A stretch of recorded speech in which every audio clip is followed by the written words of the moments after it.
Y mi sobrino se estuvo ahogando. Estamos vivos.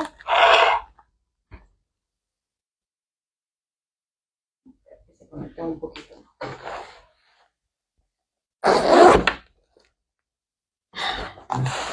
Ya vamos a empezar a saludar. Sí, ya. Ok, buenas tardes a todos. Gracias por estar en vivo. Mi nombre es Gilberto Tomás, soy profesor o instructor del INADE. Y pues más que nada estamos aquí para compartir algunos conceptos de primeros auxilios y sobre todo qué hacer, cómo actuar ante una situación de emergencia. Sabemos que una situación de emergencia puede ocurrir en cualquier momento, en el hogar, en el trabajo, en área deportiva o en cualquier otro día de paseo que estamos realizando, podemos tener una situación. Para entrar ya en materia en primeros auxilios, lo primero que debemos estar claro, la definición de primeros auxilios. ¿Qué es primeros auxilios? Es la ayuda que se le va a brindar a quien, a cualquier persona que ha sufrido una enfermedad, ha sufrido un accidente.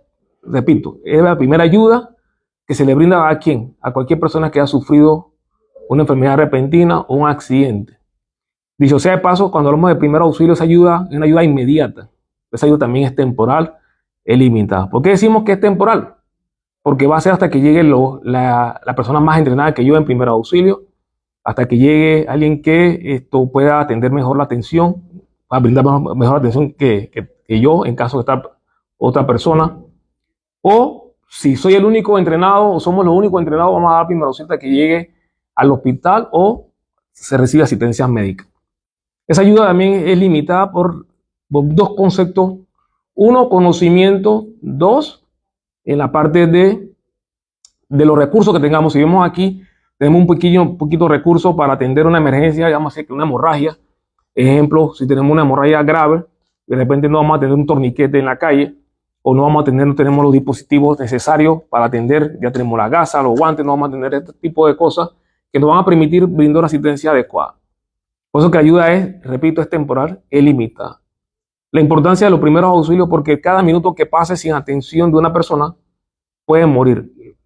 Importante que los 3 primeros minutos en un paciente sin signos vitales es vital para la atención de respuesta a primeros auxilios. Es decir, una persona inconsciente que no respire, que su lengua se vaya para la parte de la garganta o se obstruye el paso de aire, eso impide que la persona respire. Si nosotros no logramos hacer o despejar la vía respiratoria de esa persona en los primeros 3 minutos, vamos a tener un paro respiratorio o un paro cardíaco inminente. Entonces, la atención de primer auxilio es la más importante. Es importante que sepamos que los cursos de primeros auxilios en el INADE son gratuitos, estos cursos de primer auxilio son 25 horas acá y importante siempre la preinscripción para seguir todo el proceso correspondiente. Bien, generalmente cuando estamos en una emergencia, estamos en la calle o vamos de paseo, nos encontramos ante una situación de emergencia.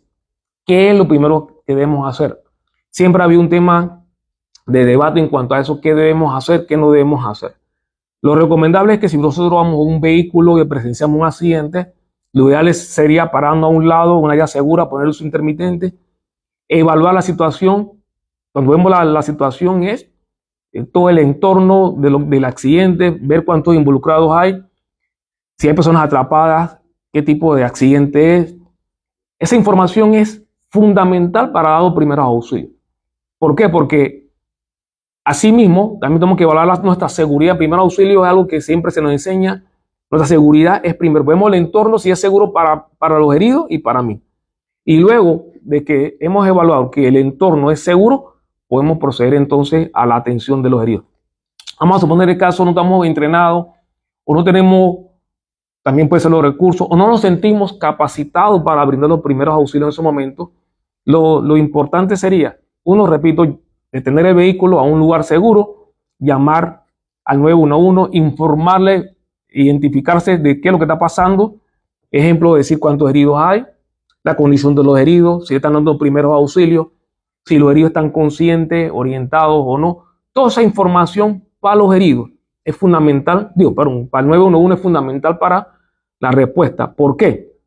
Porque los bomberos, la policía, 911, tienen que saber, ejemplo, el tipo de accidente. Si hay personas atrapadas, es importante informarle a ellos si hay personas atrapadas.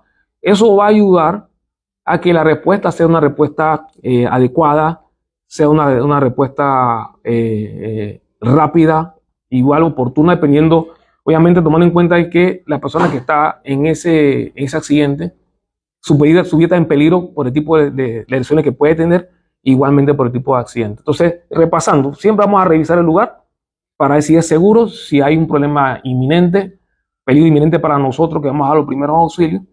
Y segundo, vamos a entonces hacer la llamada para lograr que la respuesta sea efectiva. Porque nada vale que lo que hace comúnmente la comunidad, y ahí quiero exhortar a la comunidad que por favor cuando veamos las emergencias, seamos gente de ayuda. ¿Por qué? Porque queremos postear, a filmar y no llamamos a las autoridades correspondientes. Entonces esa información es vital. El tiempo que estamos tomando filmando un video, podemos llamar a los bomberos para que los bomberos vengan, ya sea el 911 o a la policía para que vengan rápido, y eso va a hacer que la respuesta sea efectiva. Adicional a eso, la información.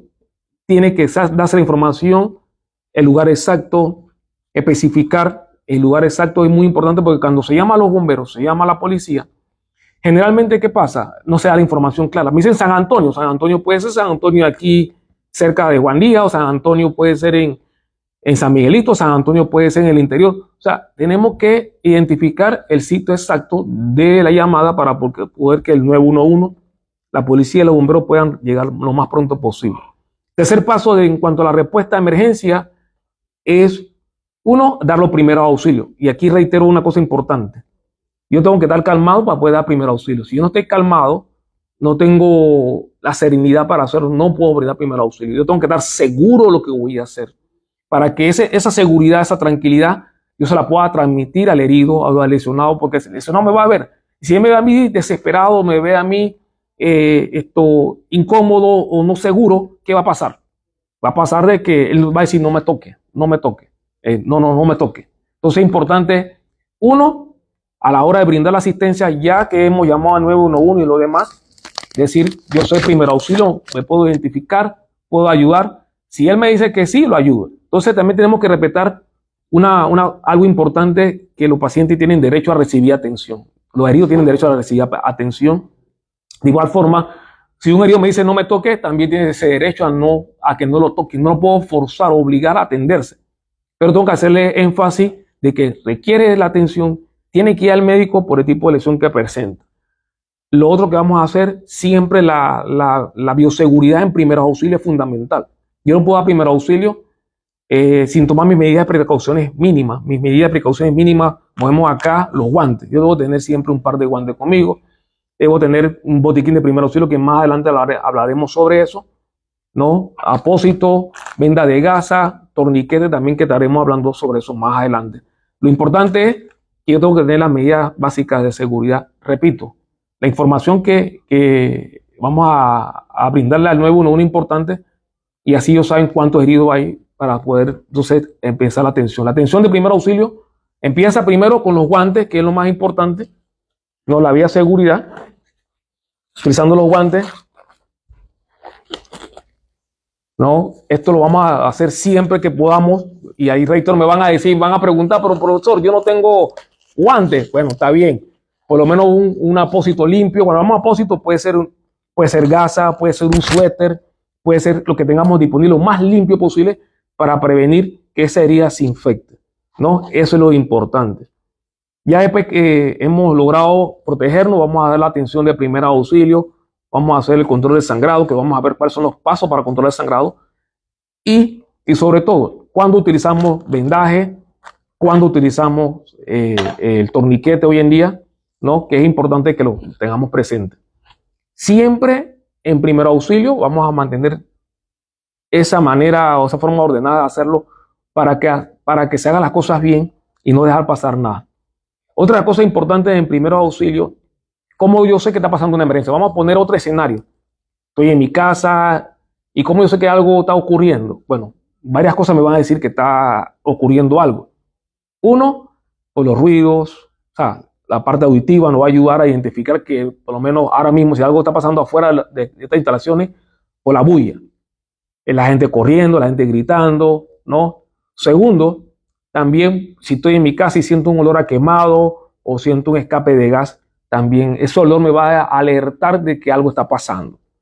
Igual forma, observando. Si yo veo que estoy aquí y de repente se me acerca el compañero y me hace esta señal o su cara cambia de color, significa que posiblemente esté atorado, se me esté atragantando. Entonces ahí tenemos que darle la asistencia, tenemos que darle los primeros auxilios, que sería usando las compresiones abdominales diafragmáticas, mejor conocido como la maniobra de Henle.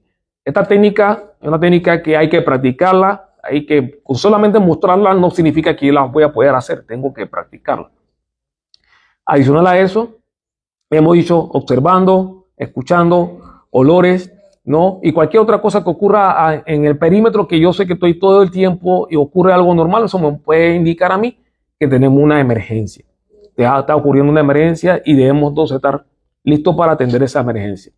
Otra de las recomendaciones siempre, aparte de tener, claro, obviamente el botiquín de primeros auxilios, enseñarle a nuestros niños cómo llamar para pedir ayuda, cómo llamar al 911. ¿Por qué es importante identificarse? ¿Por qué es importante llamar al 911? Y recuerden que el 911 es gratis. No ha tocado ver casos de que dicen, no, llama al 911 que yo no tengo saldo para llamar. Pues el 911 es gratis, para que sepan. Entonces hay que enseñarle a nuestros niños, es 911 y no es 911. ¿Sí? Porque un niño de 5 años, usted le enseña 911, te lo va a marcar. Pero si usted le enseña y le dice, márcame 911, no se lo va a marcar.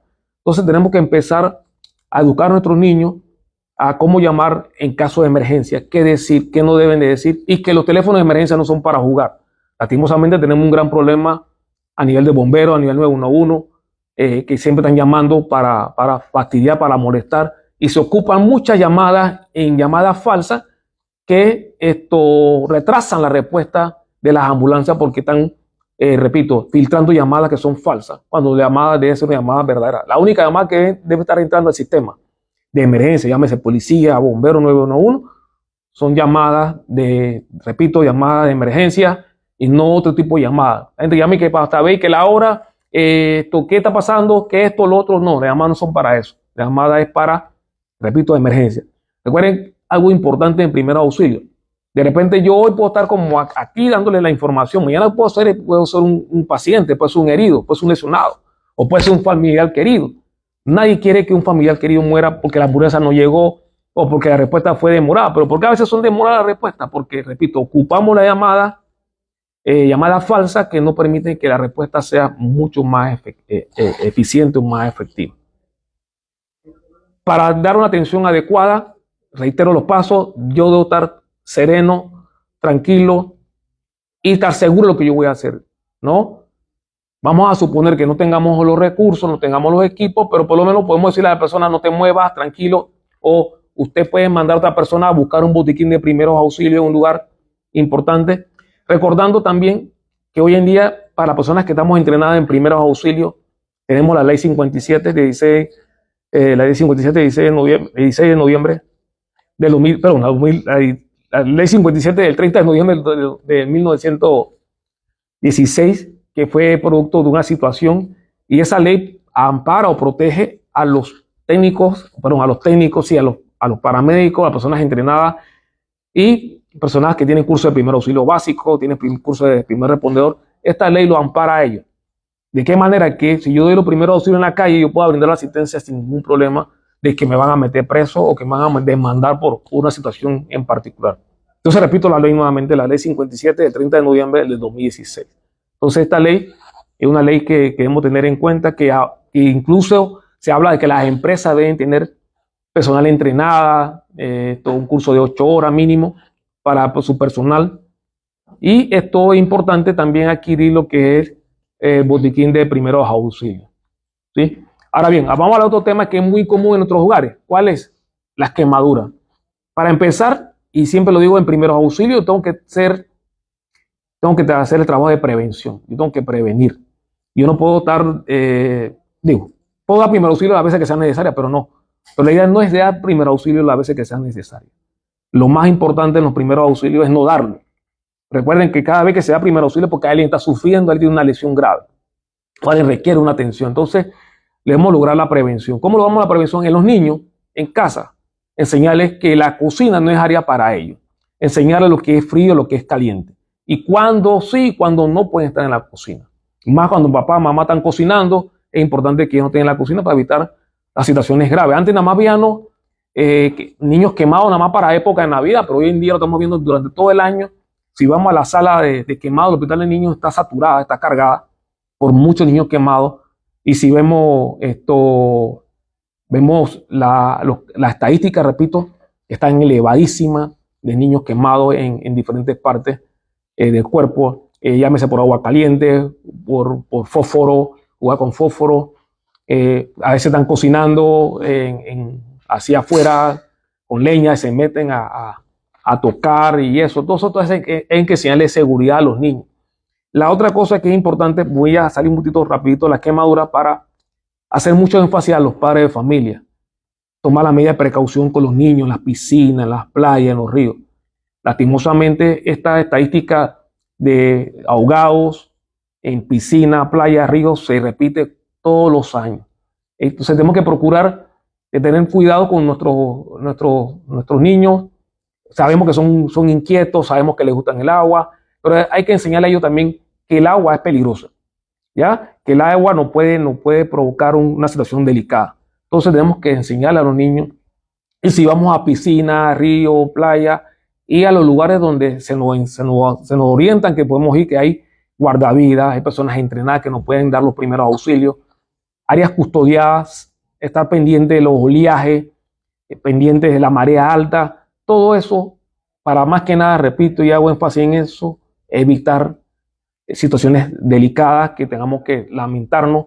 Lastimosamente, repito, estos últimos años, si vemos las estadísticas de este año nada más, son esto que da tristeza de cuántos menores de edad han muerto en diferentes situaciones. Entonces, importante, reitero, a la comunidad entera, precaución en los ríos, en las playas, en las piscinas, no descuidar a los niños, sobre todo, aunque sepan nadar, podemos estar pendientes y enseñarles que si no hay un tutor o alguien grande con ellos, no debería entrar al agua, a la piscina o a los ríos. Igual, inclusive las piscinas en el hogar, lo mismo que ponemos las piscinas, debemos estar siempre en la observación. Bien. Hay algo de duda respecto a la ley 57, si podemos repetir, porque algunos piensan que si dan primeros auxilios pueden ir presos, entonces esta protección que brinda la ley. Sí, la protección de la ley es que para aquellas personas que están entrenadas en un momento determinado, inclusive que no están entrenados, puede brindar la asistencia de primeros auxilios. ¿Por qué? Porque esa atención usted la está dando, como dice la palabra, como buen samaritano. Usted no le causó daño, usted no le causó lesión a esa persona. Entonces, la ley lo que hace es proteger a aquella persona que en un momento dado, yo no sé primer auxilio, pero decido dar primer auxilio, no va a tener ningún tipo de repercusión, porque yo no le causé el daño. Ejemplo, vamos a suponer lo más grave que puede pasar. Delante de mí o no sé, en un lugar, un paciente se desploma y resulta que cae sin signos vitales, está en paro cardiorrespiratorio y yo decido dar RCP y ese paciente igual fallece. Yo no voy a ser culpable porque ese paciente falleció. ¿Por qué? Porque yo lo asistí. Entonces está la parte importante a que de repente yo vine y le ocasioné una lesión de arma de fuego o arma blanca a ese paciente, ya es diferente. Y ahí no. Pero si yo no lo atropellé, no lo apuñalé, no le disparé, yo no soy culpable de esa. Una ley que ampara, correcto, a aquellas personas entrenadas en primeros auxilios. Listo, continuamos. Sí. Bien, entonces seguimos la parte de quemadura. Importante, pues, una emergencia por quemadura se puede dar por calor, agentes químicos, agentes reactivos. Por calor, tenemos agua caliente, vapores, líquidos calientes, flama. Por agentes químicos, todo lo que tenemos en casa. Amigos, en la casa tenemos querosín, tenemos potasa, tenemos aguarrá, tenemos algunos gasolina, tenemos aceite, tenemos detergentes en la casa que son productos que en un momento dado nos pueden provocar quemaduras químicas. De igual forma, aunque no lo crea, la radiación solar pueden provocar quemadura de primer grado. Aparte de la insolación per se, el sol, estar mucho tiempo al sol sin protección adecuada, nos va a provocar quemaduras hasta de segundo grado. Hemos atendido casos de personas que han estado en el sol mucho tiempo y cuando han llegado al puesto de atención con quemadura en la espalda, quemadura de segundo grado por la radiación solar. En quemadura por calor, lo más importante es usar agua. Agua y más agua, pero agua fría si tenemos disponible. ¿Por qué tiempo? Entre 10 a 20 minutos, dejar la parte afectada, sumergir la parte afectada, sale bastante agua, repito, hasta que se nos cese el dolor o la molestia que tengamos en la quemadura, pues cuando hablamos de quemadura de calor es aceite, agua agua caliente, correcto, correcto, o flama. Entonces, en esa vamos a usar agua. Repito, entre 10 a 20 minutos. Nada de pasta de dientes, ni mantequilla, ni muchas historias que hay sobre eso, así que importante para evitar ¿qué cosa? Una infección. Importante en la quemadura es evitar la infección. Una quemadura, cuando se infecta, su cicatrización, su recuperación va a tomar tiempo.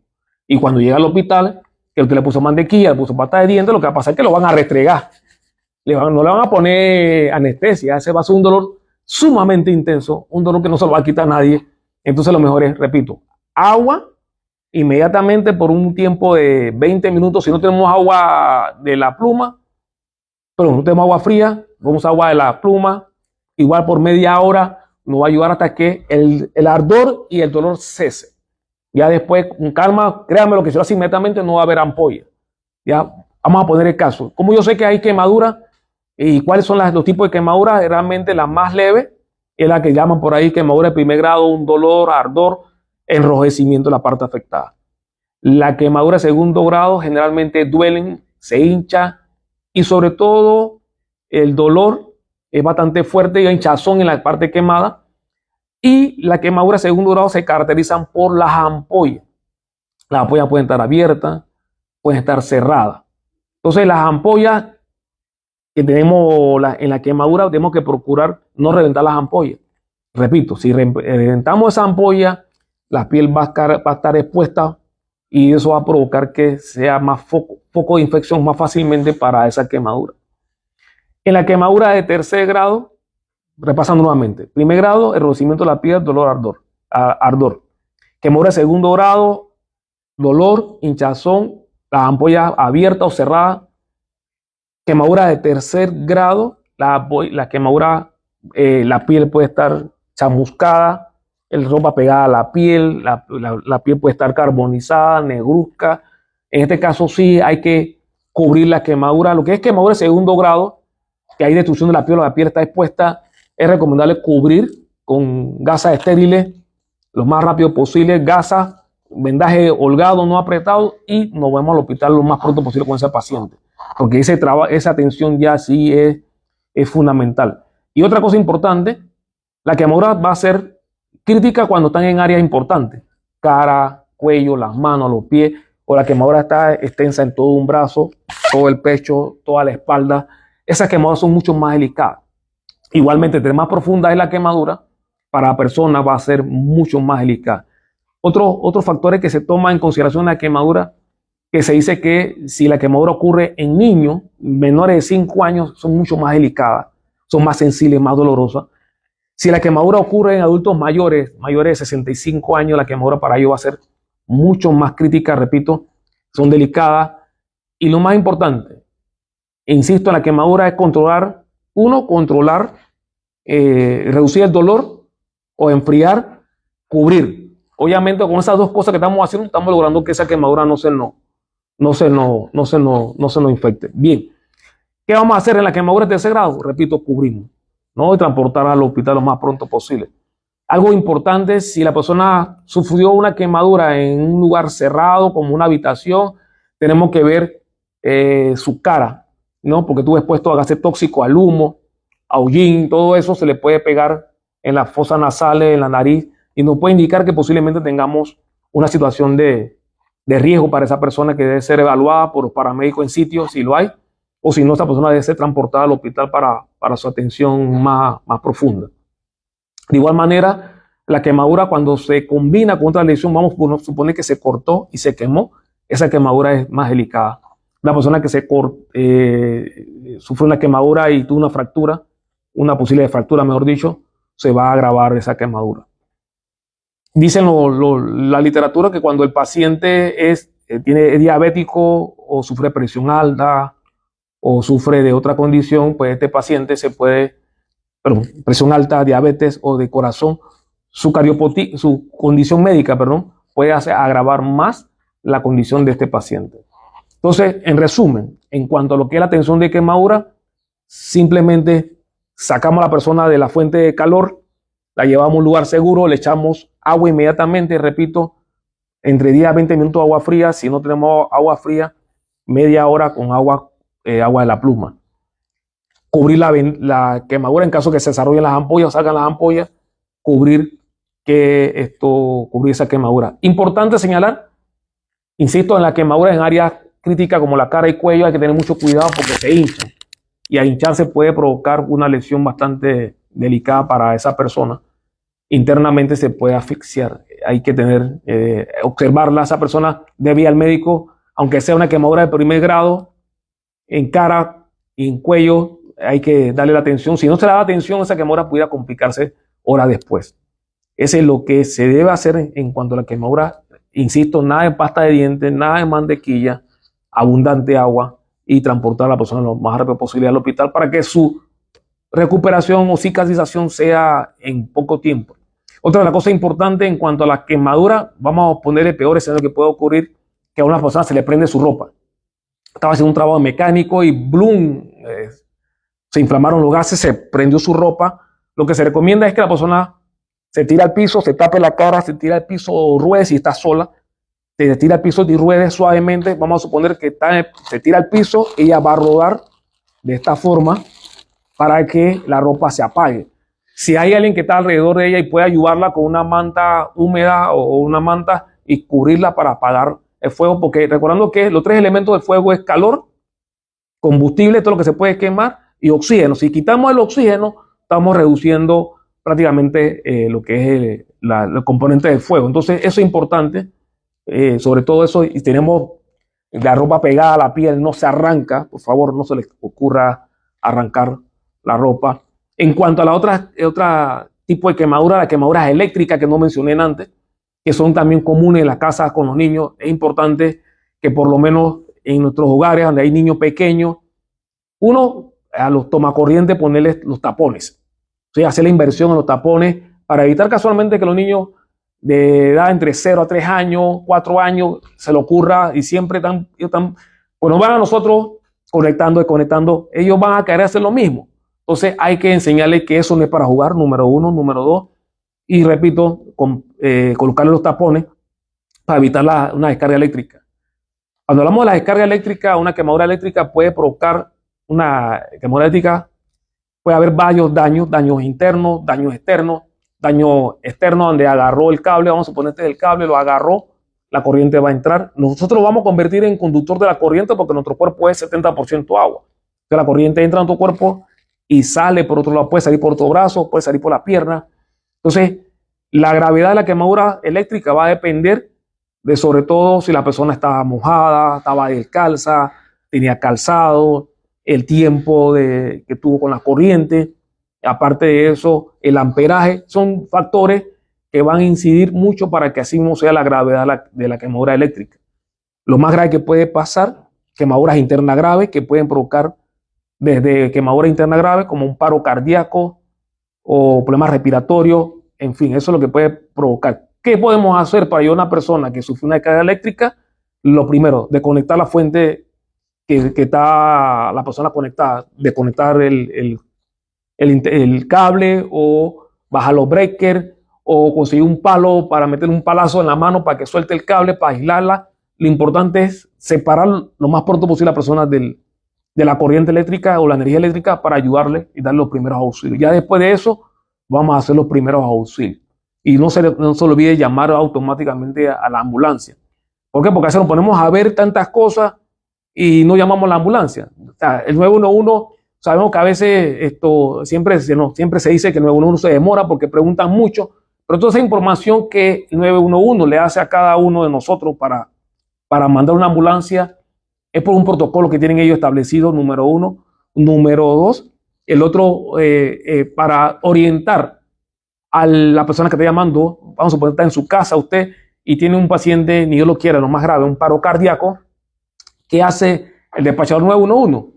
lo llama, perdón, le da a usted las recomendaciones, cómo dar RCP, los pasos a seguir en cuanto a una reanimación y lo demás. O sea, le va a orientar, llámese que sea una herida de arma de fuego o arma blanca, también lo va a orientar en los pasos a seguir en caso que tengamos una herida de arma blanca, como para el sangrado, qué debemos hacer. Entonces, la información que usted suministre al 911, así mismo la va a hacer el despacho. Sabemos que el tiempo de respuesta de las ambulancias en nuestro país es bastante demorado, soy el primero en reconocerlo, pero no por eso no quiere decir que no podemos, el personal 911 no pueda orientarlo a cada uno de nosotros en qué hacer y cómo hacer en caso de que ocurra una emergencia.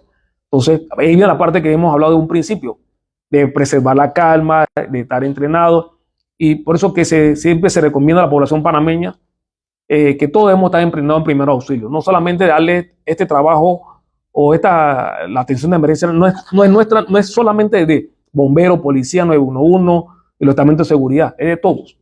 Todos debemos estar preparados para cualquier eventualidad que se presente, llámese, como les decía, en el hogar, área deportiva, en la universidad, en la escuela, donde sea que debemos estar entrenados, bueno, igual como decía, los recursos necesarios que son los botiquines de primer auxilio. Y bueno, y cada uno de nosotros los exhorto a hacer los pininos, ya sea los cursos de primer auxilio, ya sea equipándose poquito a poquito, pero importante ser la diferencia, porque no sabemos en qué momento nosotros vamos a requerir de brindar asistencia. Ojalá que nunca, pero importante la prevención, como hemos hablado toda la distancia, la prevención es fundamental para evitar que tengamos que dar primeros auxilios. Entonces, eso son lo que quería comentar en cuanto a lo que es la atención. En la quemadura, repito, insisto, repasando, las más graves son las quemaduras de tercer grado, con la piel destruida, carbonizada, negruzca, la cusca, la quemadura de segundo grado. Hay ampollas pueden estar cerradas o abiertas. La quemadura de primer grado, ardor, como les decía, la quemadura solar de primer grado, es una quemadura de primer grado porque le vamos a la piel. Cuando usted ve la piel que se le pone en la ropa, o en la piel, perdón, y donde está la ropa puesta y no está la piel expuesta, va a ver la diferencia de coloración roja, arde, esa es quemadura. Esa es quemadura. En esos casos es agua y más agua, por lo menos media hora para refrescar la parte afectada. Y repito, nada de mantequilla, nada de ningún compuesto químico. Hay unas cremas especiales para quemadura que sí, esto usted la puede comprar, pero igual tiene que hacer el primer paso, lo que hemos hablado de sumergir la parte afectada en agua fría o agua corriente por el tiempo que hemos hablado y cubrirla. Ya después, entonces, si quiere poner la crema para quemaduras, la puede poner. Bien, entonces, adicional a eso, otra de las cosas más importantes en nuestros hogares son las heridas. ¿Sí? Los pasos para atender las heridas son sencillos, ¿no? Uno de los pasos más importantes es, vamos a hacer presión directa, ¿sí? Primer paso para atender una herida. Primer paso para atender una herida. Ponte para acá. Aquí hacia de este lado, correcto. Sí. Vamos a ver el primer paso para atender una herida. Ahí. Vamos a hacer siempre la presión directa sobre la herida. ¿Ya? Vamos a suponer si esa gasa se manchó, la primera gasa no la quitamos, ¿no? Ponemos otra gasa más, vamos a suponer, y ponemos otra gasa más. Vamos a suponer que esa gasa también se mancha. No sé, esa segunda gasa se quita esa, se deja la primera. ¿Por qué se deja la primera? Porque la primera lo que va a provocar es, va a ser un trabajo que hace el cuerpo, que la coagulación va a impedir que la sangre salga abundantemente, mantenemos la presión. Tres cosas importantes para el control del sangrado. Presión directa, que es lo más importante. El segundo paso es el empaquetamiento. Vamos a suponer que tenga una herida sumamente grande, profunda. Vamos a empaquetar esa herida y vamos a hacer la presión. El tercer paso,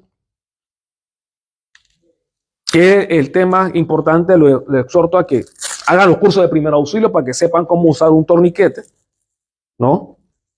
Vamos a verlo sencillo. La ventaja de estos torniquetes es que uno mismo se lo puede colocar o se lo puede poner a posición. Vamos a poner el peor escenario. Vale, un poquito. Se voló la muñeca. Se voló la muñeca. Ya paramos, colocamos la gasa, paró la muñeca. y vamos a colocar entonces el torniquete. La hebilla que tenemos aquí es la que vamos a apretar, ¿sí? Ya ahí le va a comenzar a doler a la persona le va a decir, me duele, y tienes que explicarle, lo que voy a hacer te va a doler, pero tenemos que explicarle para que la persona sepa lo que vamos a hacer. Vamos a asegurarlo aquí, bien. Después vamos a colocar, ¿sí? Vamos a colocar la varilla, le vamos a dar la vuelta hasta que dos cosas van a pasar. Uno, va a haber sangrado y también va a pasar que le va a doler. Entonces, cuando él me dice, me duele, ya, paro el sangrado. Paro el sangrado. Entonces, aquí tenemos algo que dice time, que es la hora en la cual se va a colocar el torniquete. Algo importante en las nuevas recomendaciones de primer auxilio, el torniquete debe ser apretado, queremos parar el sangrado, no sentir un pulso. Adicional a eso, le va a doler. Si el torniquete le duele al paciente, quiere decir que está bien puesto. Si no le duele, quiere decir que no está bien puesto, no está bien apretado. Entonces ya después, por último, para cubrir la herida, y que no se infecte, vamos a hacer el vendaje. ¿Cómo lo vamos a hacer? Con un rollo de gasa o venda de gas. Vamos a apretar, vamos a hacer un vendaje también conocido como un vendaje compresivo y listo. Y ahí comenzamos entonces a hacer este vendaje. Fíjense que es sencillo, damos vuelta en forma de X, en forma de 8, ¿ya? Y fíjense que este vendaje nos va a ayudar a qué cosa, a mantener la contención de la sangre ahí. Vamos a suponer que el vendaje se nos acabó. Para asegurar el vendaje y mantener la compresión o tenerlo algo apretado, yo le hago un nudito y amarro arriba de la herida y ahí hago la presión. Ya. Entonces, repasando, el torniquete cuando se pone, cuando es el último recurso, que ya hice todos los pasos en una amputación, entonces yo coloco el torniquete. Ese torniquete, quien lo quita es el médico, nosotros no lo vamos a quitar ni lo vamos a aflojar. ¿Ya? Van a preguntar, bueno, ¿qué tiempo puede durar un torniquete puesto? Con las nuevas recomendaciones, 3 minutos. Preferiblemente debe hacerse, 3 horas. 3 horas aproximadamente, 3 minutos. 3 horas aproximadamente el tiempo que puede permanecer un torniquete puesto hasta que la persona llegue al hospital. Antes se decía que se aflojaba, que no se aflojaba. No se hace nada de eso, por favor, que quede claro. Lo pongo, lo quitan en el hospital. No se afloja, no se quita. Eso es importante. Entonces, ¿alguna pregunta, algún comentario? Vamos a quitarle esto al compañero porque sabemos que le va a prestar ahí.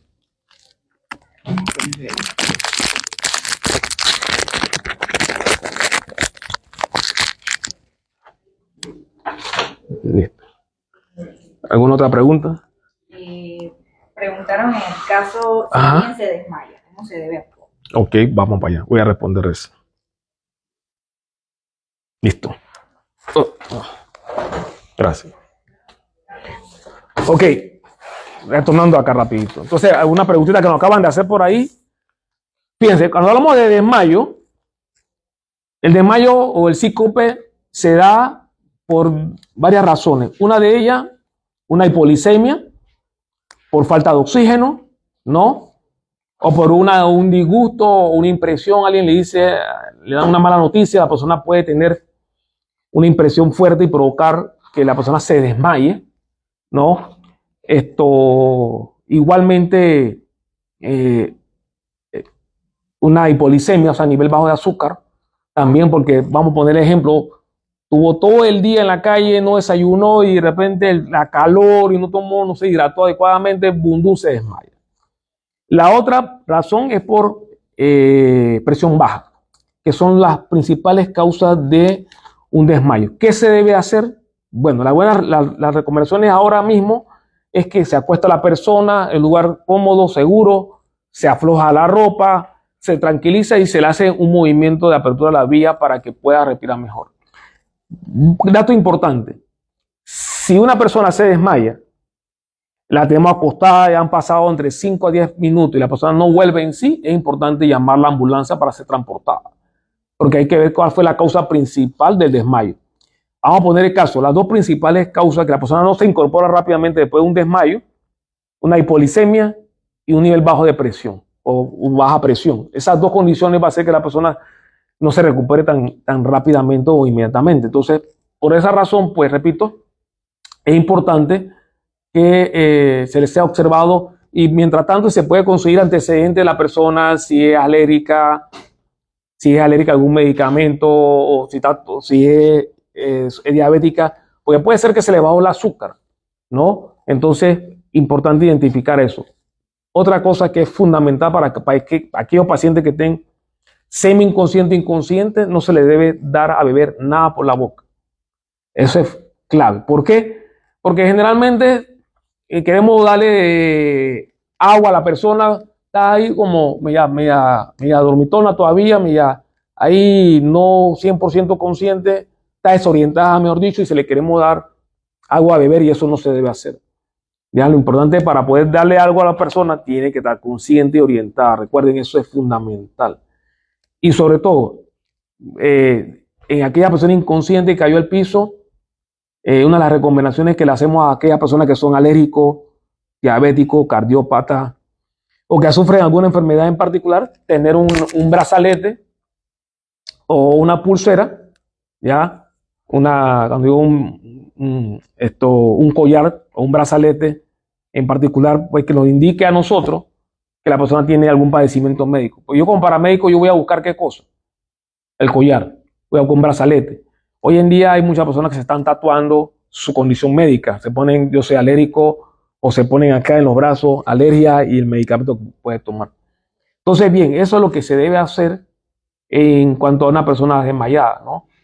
Repito, siempre preguntarle a los familiares que están cercanos a usted, o a ella, perdón, preguntarle cuál sería, más que nada, cuál fue la causa, o preguntar cuáles son las causas, o si ya comió o no comió, a investigar toda esa clase de cosas. Lo que preguntan también, Gracias. si no tengo un torniquete, ¿puedo usar una correa o qué otro artículo podría usar para? Bien, excelente pregunta. Ok. Las recomendaciones de los expertos hablan de hacer una buena presión directa. ¿Ya? Y aquí quiero resaltar algo. La presión que se debe ejercer sobre la herida es una presión como si estuviera dando RCP. ¿Ya? Una presión fuerte. Esa presión debe ser no menos de 5 a 10 minutos. En ese tiempo, prácticamente se debe parar el sangrado. ¿Ya? Si la persona no tiene problema de coagulación, obviamente. Hago la presión directa sobre la herida, repito, le tenemos que decir al paciente que le va a doler. Le va a doler porque si no, cuando se lo vamos a hacer, está pensando que estamos lastimando más. Pero es un procedimiento que se debe hacer, repito, cuando hay heridas que están sangrando profusamente y que no tenemos un torniquete. Porque de repente la pregunta, bueno, si hay correa, yo tendría que saber usar la correa bien para poder amarrar bien y mantener la presión. Y esa presión debe ser una presión lo suficientemente fuerte para parar el sangrado y evitar que la persona se nos muera desangrada, ¿no? Importante los puntos de donde la persona se nos pueda morir desangrada. Si hay heridas en las extremidades superiores, en las extremidades inferiores, son lugares donde la persona sangra va profusamente. Una herida comprometida o que tenga una hemorragia en las piernas, en las extremidades inferiores, la persona puede sangrar, bastante, ¿no? Entonces, un sangrado en esa área tenemos que ser agresivos, tenemos que hacer una buena presión para poder contener ese sangrado para evitar que la persona se nos muera desangrada. Y podemos mostrarles qué cosas pueden tener en un botiquín. Correcto, cómo no. Entonces, aquí, básicamente, yo traje un maletín que la ley de buen samaritano establece que es un botiquín táctico, ¿no? Cosas importantes. Bueno, ya vimos algo que no debe fallar en un botiquín, es el torniquete. Este es otro modelo de torniquete. Si vemos, este es otro modelo de torniquete, básicamente. Este es otro modelo. Y tenemos este otro modelo. Es un torniquete de tipo militar que se usa, tipo SWAT, que también se usa para control de sangrado, ¿no? Entonces, estamos viendo aquí los diferentes tipos de modelos de torniquetes que hay en el mercado. Tenemos lo que sería el vendaje israelí, tenemos la tijera, tenemos la linterna. El piloto va a marcar a la hora, ¿no? A donde se pone el torniquete a la hora, en la parte de time, aquí se marca a la hora que fue colocado el torniquete. Tenemos esparadrapo, tenemos una manta térmica para cuando el paciente se nos está descompensando, cubrirlo. Tenemos venda de gasa, Igual tenemos otras gasas que son para, cuando son heridas grandes, que hay que empaquetar. Estas gasas en particular tienen para que la sangre se coagule más rápidamente. Son hemostáticas, se llaman gasas hemostáticas, que ayudan a controlar rápidamente el sangrado. Un par de guantes, gasa. Todos estos artículos los conseguimos en una farmacia. No, ok, sí y no. Gracias que lo pregunta. Ok, hay lugares en Panamá que venden botiquines de primer auxilio ya equipados, ¿sí? Entonces, en algunas farmacias te pueden vender, sí, hay botiquines, pero no con todo esto que estamos viendo. Por lo menos no vas a encontrar la manta térmica, no vas a encontrar el vendaje israelí, no te vas a encontrar el torniquete, ¿ya? Solamente nada más cosas sencillas como gasa, los ríos de gasa, curita, la tijera, y van a tener algunos productos acá como para limpiar heridas, antibióticos también, de alcohol para la limpieza de uno mismo. También tenemos unos packs que son para limpiar heridas, ¿no? La venda triangular, que no debe fallar en un botiquín de primer auxilio, para hacer un cabestrillo. Nos venda elástica, ¿ya? Tenemos acá, ya le enseño. Ok, más gasa de diferente tamaño, ¿no? Hay gasas de diferentes tamaños que podemos tener nosotros en botiquín de primer auxilio. Para heridas grandes, ¿no? Para hacer empaquetamiento o hacer taponamiento también. Entonces son lo que debe tener botiquín de primeros auxilios. Lo importante en los botiquines de primeros auxilios, tener la tijera y saber usarlo. De nada vale que pueda tener todo esto, pero si no sé usarlo no me sirve de nada. Por eso que exhortamos a la comunidad a que se interese en hacer los cursos de primer auxilio, y nadie da cursos de primer auxilio en diferentes horarios, en la mañana, en la tarde, en noche. Entonces eso es importante. Pero sí, procurar tener el entrenamiento para saber usar todos estos equipos. Porque en primer auxilio, la ayuda más importante que podemos brindar es no causar más daño del que ya existe. Esa es la primordial atención de primer auxilio. Si yo no sé primer auxilio, tengo que procurar evitar causar más daño. Ya sabemos que hay un daño, pero tenemos que limitar ese daño lo más que se pueda. No podemos agravar más las lesiones que tenga ese paciente. Entonces, más que nada, ayudar lo más que podamos sin agravar más las lesiones. Porque la persona tiene una lesión grave en un brazo. Si yo no sé cómo manipularla, no la manipulo. Si tiene una lesión en la pierna grave, si yo no sé manipularla, no la manipulo. Si yo tengo una persona lesionada dentro de un carro y no sé cómo sacarla, bueno, tenemos que llamar a los bomberos. La única forma que se va a sacar ahí, que corra peligro inminente, que el carro se esté prendiendo, ya es otra cosa. Pero mientras tanto, hay que llamar siempre a las autoridades correspondientes, policía, bomberos, 911, para que la respuesta sea rápida. Los dos últimos puntos ya para terminar. Ante una mordedura de serpiente y en el caso de... Ok, en la mordedura de serpiente, en la mordedura de serpiente hay varias cosas que hay que tomar en cuenta. Generalmente, y aclaro el concepto, las culebras muerden, no pican, porque ese es el pensamiento errado que tenemos, las culebras muerden. Ahora bien, en la mordedura de serpiente, la recomendación es limpiar la parte afectada con agua y jabón. ¿Cómo yo sé que puede ser de una culebra venenosa? Porque me lo va a dejar dos puntitos, ¿no? Las otras que no venenosas nos van a dejar una marquilla, ¿ya? Entonces, va a haber hinchazón en el área afectada, va a haber dolor, esa área se va a poner enrojecida, amoratada, más que nada por el tipo de serpiente o culebra que haya mordido a la persona. Tomando en cuenta que hablamos de dos tipos de veneno, muy particularmente en las culebras que son hemotóxicos. El hemotóxico se puede decir que es arriba un 80% de las culebras, no soy experto, en más o menos un promedio de la cantidad de serpientes venenosas en la República de Panamá, son hemotóxicas. Repito, el veneno actúa sobre la parte afectada, va entrando y va comenzando a tener lesiones, provocando lesiones a nivel de músculo, a nivel de tendones, nervios, toda esa área se va afectando. en la parte de la mordedura. Con el tiempo, ese veneno va a entrar a torrente sanguíneo y va a evitar que la persona coagule, ¿ya? Entonces, ese ya es un problema bastante serio. Me van a preguntar, bueno, ¿qué tiempo puede demorar en llegar una persona al hospital? Bueno, es variable. Dicen los expertos que depende de la culebra, depende de la cantidad de veneno, que si la culebra comió antes de haber mordido a uno. ¿Por qué? Pues así me va a ser la cantidad de veneno inoculado. Obviamente eso va a dar un margen de tiempo de poder llegar a una facilidad médica.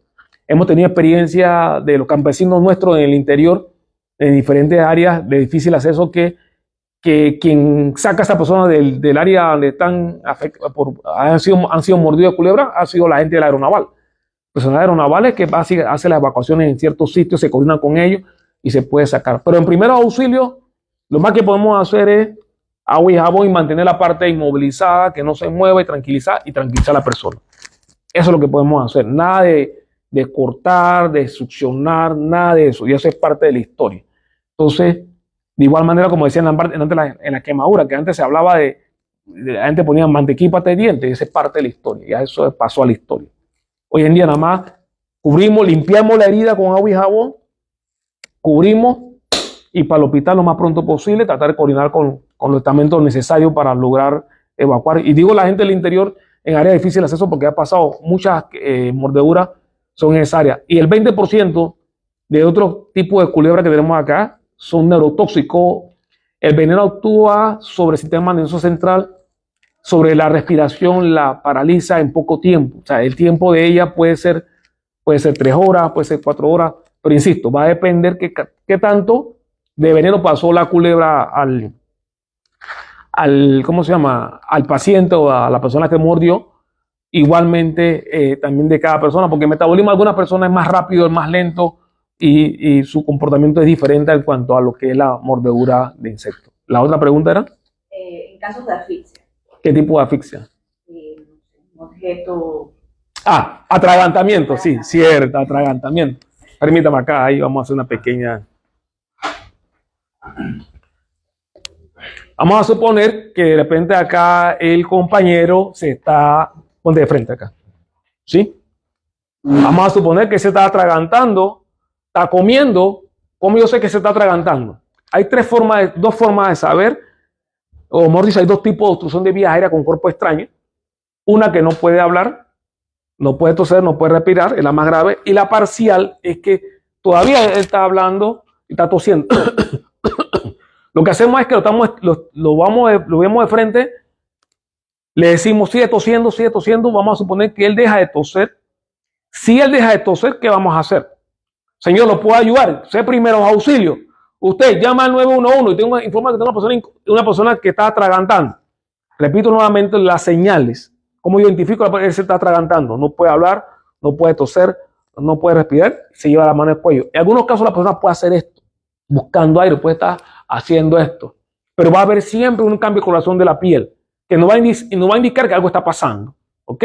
Entonces me voy a ubicar el ombligo de él, fíjense, aquí marca el ombligo de él, y me voy a colocar lateral a él, un pie adelante y un pie atrás, más que nada para mantener el equilibrio. Fíjense que él es más grande que yo, y a pesar que es más grande que yo, si él se desmaya, yo lo puedo soportar, lo puedo apoyar. Cierro mi otro puño, mi otra mano cierro el puño, y mire que arribita donde está el ombligo, justo arriba del ombligo, yo voy a hacer la presión hacia adentro y hacia arriba. Hacia adentro y hacia arriba, lo voy a hacer fuerte para lograr sacar el objeto. Y hago la verdad a todos los que nos están viendo en estos momentos, por favor, esta técnica hay que practicarla. Esta técnica se enseña en curso de primeros auxilios. No basta con solamente verlo, ¿ya? Hay que practicarlo. ¿Por qué? Porque si yo no coloco bien mi puño, cuando yo hago las compresiones, yo puedo lastimar, puedo fracturar costillas, yo puedo lastimar el hígado, puedo lastimar el vaso, puedo provocar daños a nivel abdominal si no coloco bien mi mano. Por eso la importancia repito, por eso es que hay cosas que vimos aquí que es importante que hagamos los cursos presenciales para adquirir el conocimiento, la destreza, las habilidades correspondientes para hacerlo bien a un paciente. Si no tenemos la destreza, no tenemos la técnica, podemos lastimar a un paciente. En vez de ayudarlo, que vamos a perjudicarlo. ¿Sí? ¿Esta misma técnica se utilizaría para niños? o varía. Sí, correcto, gracias. Para niños, lo que hace es que uno se arrodilla, ¿ya? Entonces uno hace las compresiones para niños, ¿ya? Vamos a suponer, aquí hay un niño, este es un niño. Para un niño como este, más o menos, uno hace que se arrodilla, igual hace la técnica, hacia adentro y hacia arriba, ¿ya? Cambia cuando es bebé, ¿ya? Repito nuevamente, toda esta técnica que estamos mostrando aquí, por favor, hay que practicarla en los cursos de primeros auxilios. ¿Sí? ¿Qué otra pregunta? Yo creo que ya cerramos. Profesor, un mensaje de despedida para todos los que están aquí y para recordarles que ya pronto inicia las inscripciones para el segundo periodo de INADE. Cómo no, gracias al INADE por esta oportunidad y la verdad es que muy contento de estar aquí compartiendo nuestra experiencia, nuestro conocimiento y sobre todo exhortarlos a que se inscriban en los cursos del INADE, son muy buenos y esto, que bueno, ya viene el segundo periodo de capacitación de los cursos, pues pueden inscribirse y repito, todo esto que vimos aquí hay que practicarlo. Para uno tener la serenidad, tener el control, los exhorto a que compren sus botiquines de primer auxilio, se preparen y por favor, cuando vean un accidente, antes de estar filmando, primero llamen al 911, llamen a los bomberos o llamen a la policía informando lo que está pasando para que la respuesta para esa persona que está herida, que repito, puedo ser yo, puede ser un familiar mío, o puede ser cualquiera de nosotros, o puede ser mi mamá, puede ser mi papá, mi hermano, quien sea, pero lo que vamos a querer es que esa persona se le atienda rápidamente. Entonces es importante, en vez de estar filmando, llamar primero a las autoridades correspondientes para que la respuesta sea lo más rápida y eficaz posible. Nuevamente, gracias por la oportunidad y estamos a las órdenes siempre.